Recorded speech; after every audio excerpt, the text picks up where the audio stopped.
Donnie Hart had a perfect inning, including a couple of strikeouts. He joins us now. And explain to me now your approach this spring, because I was teasing you the other day. You know, you're now a veteran in this camp, Donnie.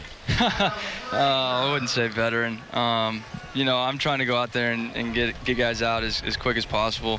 You know, I'm trying to work on using some more pitches against those right-handers. I struggled a little bit with that last guy. I lost the slider. I think I could have got him if I would have got it in there. But for the most part, it's been going pretty well. Just trying to make sure that I command my fastball in against those guys, because if I live down and away against them, they're eventually going to get over the plate and get to it. So is the goal with that fastball in on the righties, is it to have the ability to throw it for a strike or just affect in off the plate? Both.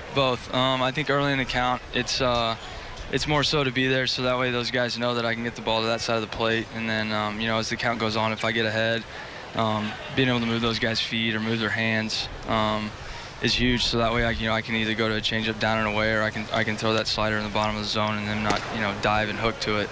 So, that's the main goal right now, is one, be able to get it in there for a strike, and then two, being able to run it in there and chase them off the plate a little bit, so that way I can go to that outer half of the plate.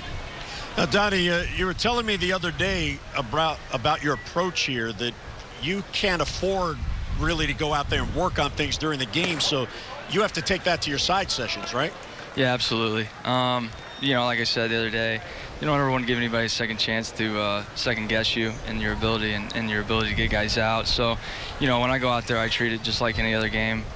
Just like the games in September last year and before that in August. So, I'm trying to get 3 outs before they score a run and, try to do it effectively.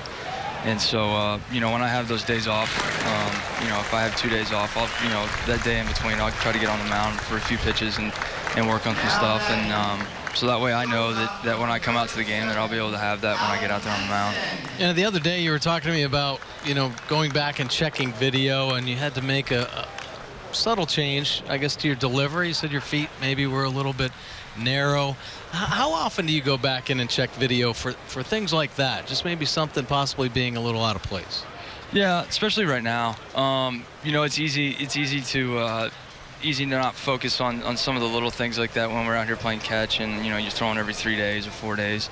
You can kind of lose your mechanics a little bit, and I felt it the other day when I was coming set. Something felt off, and it's hard to do during a game to change stuff like that. And so I went back and I looked, and the first clip, like I was saying, is I noticed it right off the get-go. And so today when I was warming up, the light bulb kind of turned on for me, and I felt pretty good. And I think it translated out there because the ball was sinking a little more for me today than it was the other days. And so, when you feel stuff like that, it's so nice to have, the video to go back and watch and look, because if you can slow it down, you can just pick up the littlest things. And in this game, that's what it is. It's a matter of inches at this level.